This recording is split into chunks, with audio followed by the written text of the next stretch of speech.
All right, welcome everybody. We're excited to get going here. You've got Gabe Larsen. I'm the Chief Marketing Officer at Customer, and then I have a special guest, somebody I've known for Justin. How long is it? It's been like seven SaaS years, isn't it? That we've known I each other? think which 7 SaaS years is like 49 real years. So it's been a long time, Gabe. Yeah, I've come across Justin multiple times, but in his current role, he's the evangelist at 8 by 8. What a cool role! What a great opportunity.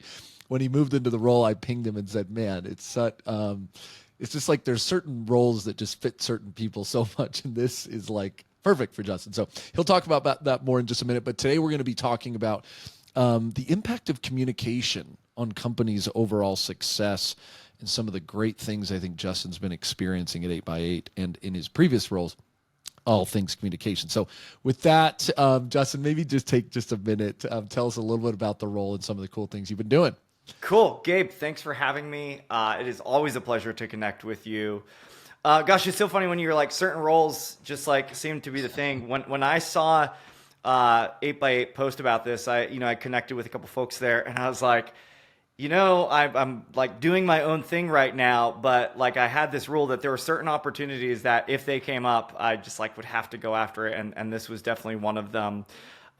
Look, for those of us, like if we haven't met before or know each other, my background, I always think of myself, Gabe, as a bit of a CX mutt. Yep. I started in the contact center, was an agent, did the supervisor thing, did quality training, all that kind of stuff.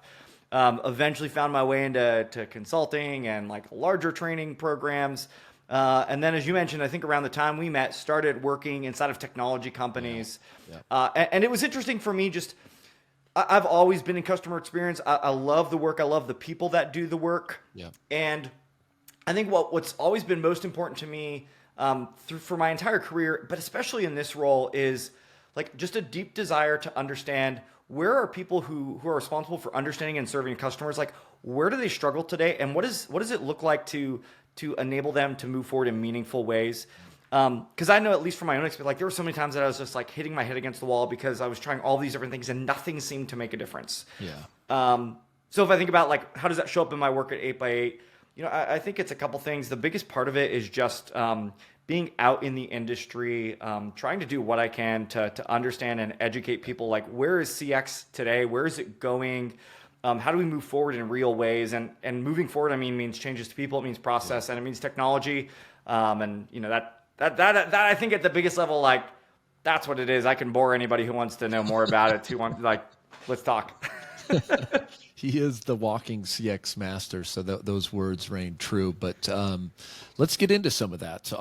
You hit on a couple themes I think we wanted to touch on today, but communication, it is when you talk about CX, when you talk about customer service, communication reigns supreme, but it does kind of seem like it's broken. Talk to me about what you're seeing in the market. Why is it broken? And then we can talk a little bit about maybe how you guys are thinking about solving some of these challenges. Yeah, Gabe. So to me, this is like a compounding problem. The first is just like the nature of people and our relationship with communicating with each other. I won't like. There are lots of one-to-one relationships that I have and know that like just alone communication can break down there. So let's just talk about the natural compounding factor. If you've got a bunch of people, and anytime people are involved, it's going to be volatile. It's going to be messy. Where I think about this from an internal like problem for organizations and an external in serving our customers or patients or constituents, whoever it might be. I think the external problem, right, that we're facing, Gabe, is the ways that we've communicated have changed and accelerated so fast that keeping up from a process and technology and like all that standpoint, we fell behind. Yeah. And so I think that's part of it. Just like the way we communicate changed so fast and has become so diversified, that makes it really complex. And I think internally, gosh, we have, I think everything is available for us today to have no problems with communication. And so me asking the question of why do we do this, I think part of it is just like it takes work to do communication well. Clearly right now it's taken work for me to communicate well. It takes work for us to communicate well. And I think part of it is it's really easy to fall into like we believe that what we know everyone knows. Yeah. That to me I think is an underlying factor too of like how do we get ourselves out of that and recognize how much others don't know and how valuable it would be if only they knew what we knew. Yeah, it does seem like just the channel stuff, if it's not, Facebook's new threads or Twitter, something's going on with Twitter or, WhatsApp. I don't know. WhatsApp seems to be like people are using it more around my friend group, all that debate, iPhone versus Android user. I don't know. WhatsApp come. If it's not channel stuff, then it's just typical communication barriers, time zones, challenges between the way that maybe you weren't here or there. But it does seem like there's always a new way to communicate. There's always something going on with the communication challenges that as customer service continues to evolve, it just becomes, I feel like sometimes it's daunting. It's like, how do I master this idea of communicating effectively with my customers when every day it feels like there's something new or something that ultimately changes. So I feel the pain in my own experience, but I know customers feel it as well. So how do you guys start to think about the idea of breaking this down then and saying, hey, if communication is so key, how can organizations start to think about it differently in a way that actually drives the results we want, which is, happy customers, more revenue, top line, bottom line, et cetera? Yeah. Gabe, this question, all questions, like I think there's four big factors. It's people, process, technology, and strategy. Okay. Those four things are always going to be factors in this, and you can move one and not move another, and you're not like, you might see incremental ones, but it won't be sustainable, and it certainly won't be scalable. Yep. So let's talk about, I think strategy often is going to, like, if we're doing it right, drives everything else. Strategy shouldn't be a byproduct of what we have. It should be like what we're choosing and making decisions off of.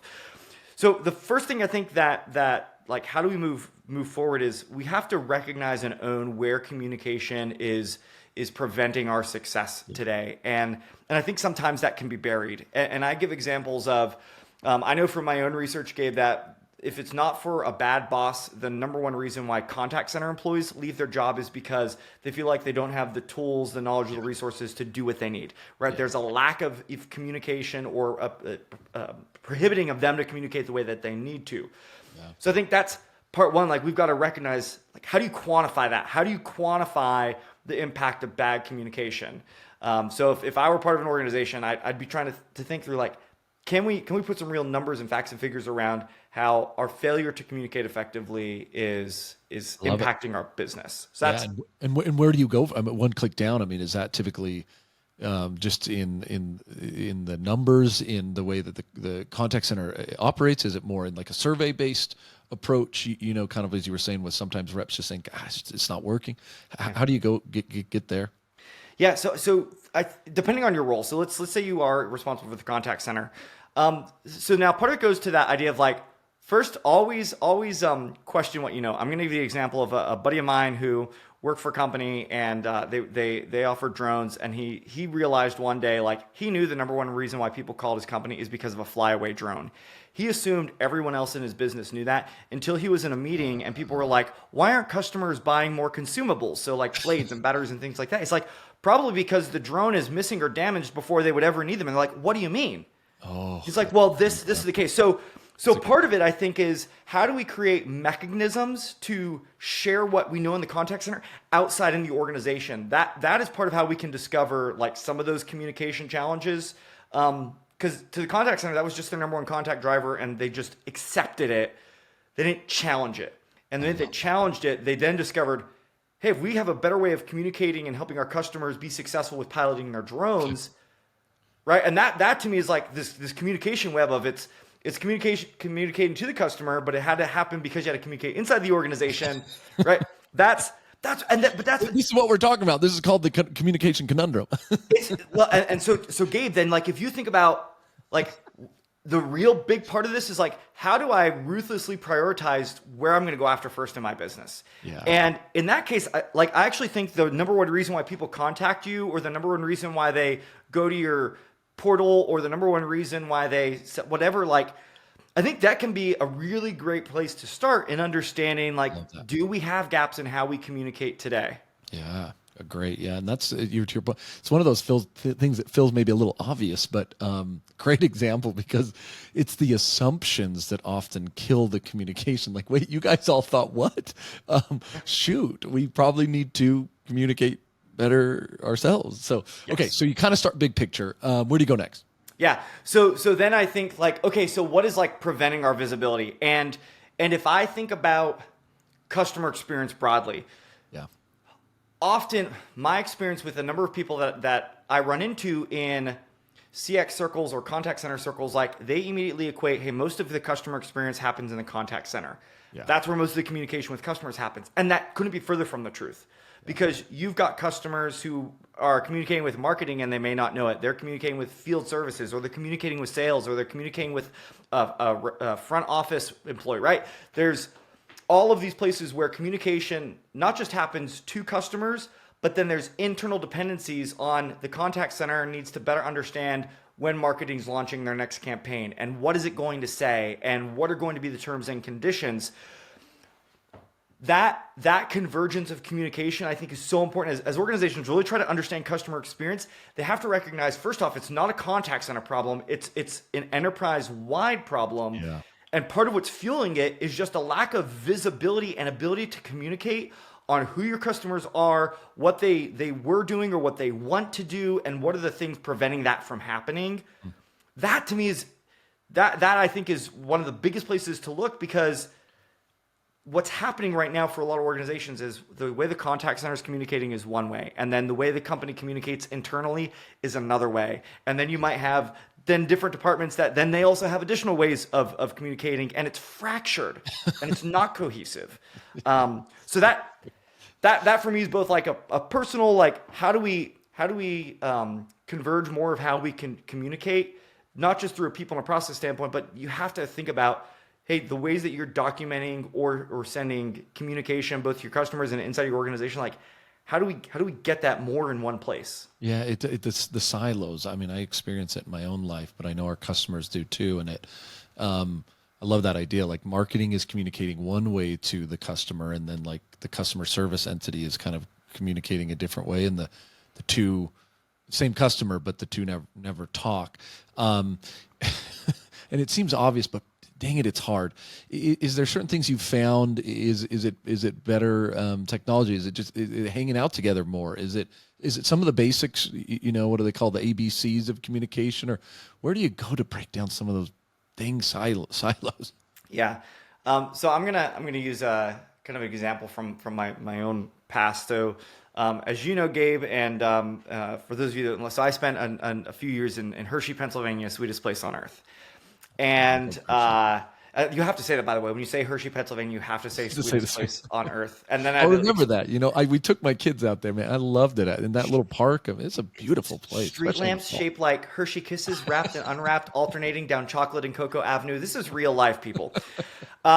Look, my contact center was on the same floor of the same building as the marketing department. Yeah. And there were a number of times where, you know, we were on the front page of the USA Today and didn't know about a promotion, or customers were calling in because they heard something on the radio and we didn't know about it.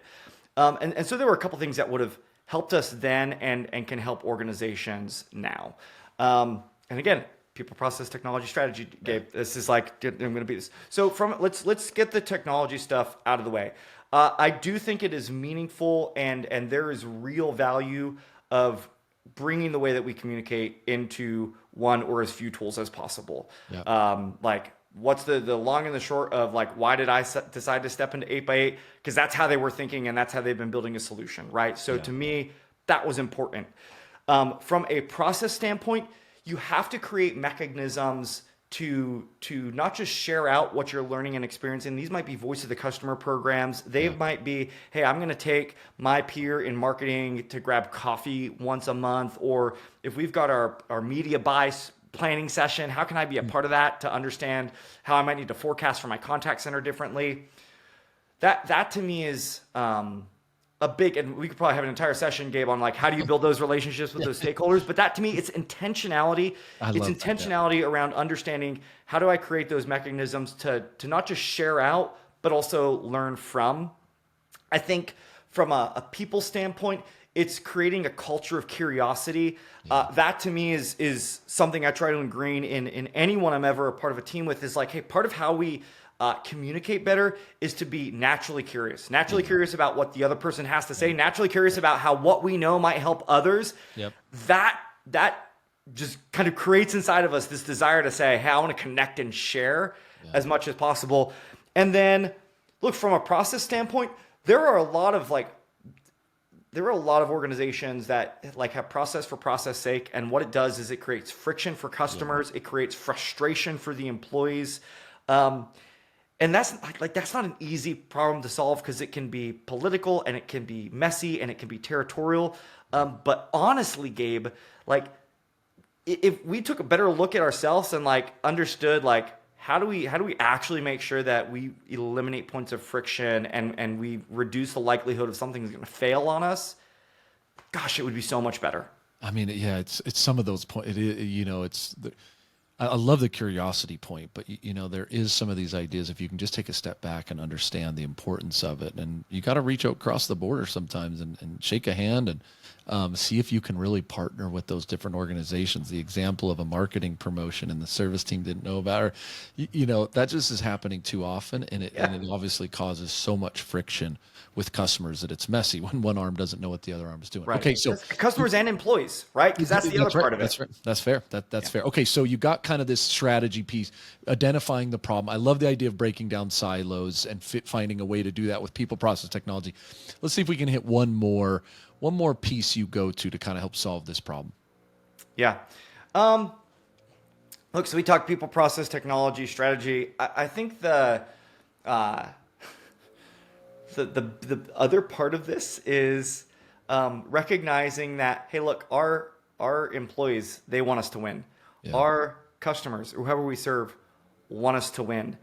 And there are probably lots of opportunities for us to better get feedback on where we're falling short on this today. Yeah. So when you ask the question, Gabe, of like, where else do I go? I go to my employees and I do things like start, stop, continues.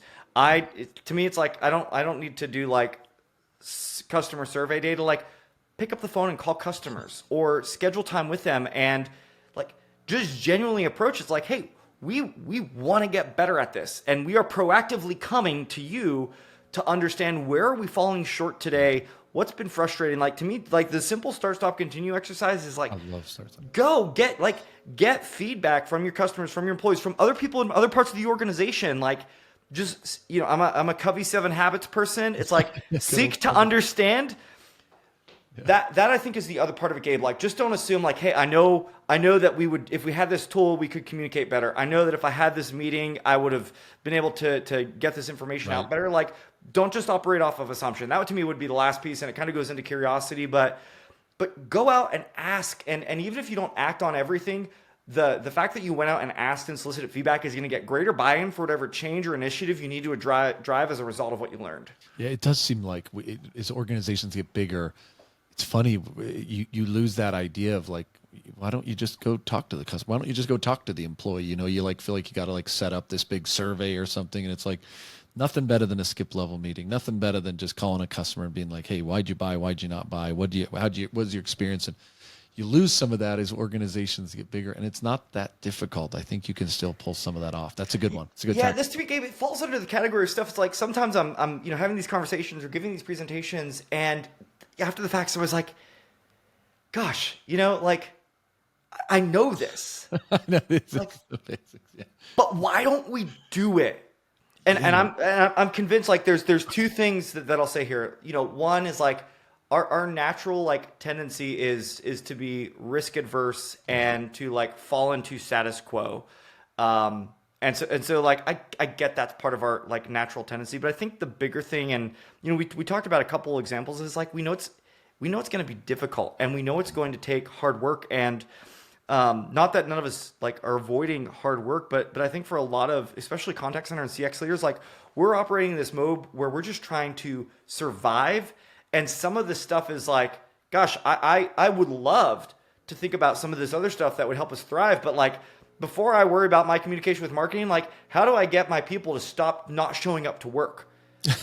And here's how it starts to come full circle. Well, maybe part of why they're not showing up to work is because you haven't gone and taken that first step with marketing.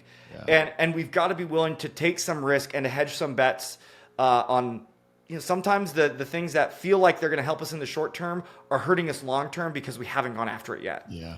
Yeah, well, and that's part of that. But it is a little bit back to that curiosity. I mean, you've got to kind of step out of the box and get a little curious and maybe start, get out there a little bit. Yeah. Love it, Justin. It's so fun to catch up with you again.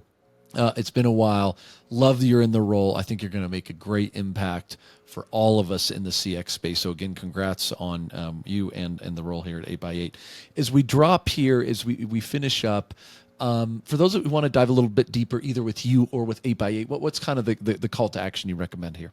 Yeah, look, Gabe, first off, thanks for having me. I always love my conversations with you. Hey, we can connect LinkedIn, Justin Robbins, look for the bow tie, and I'll be there. And I'd love, look, if you want to talk about contact center stuff, CX stuff, or 8x8, happy to start there. If you want to learn more about 8x8 for yourself, it's 8x8.com, and that's a great place to get started. Awesome. Well, again, appreciate you joining, Justin, and for the audience, I hope you have a fantastic day. Thanks. Cool.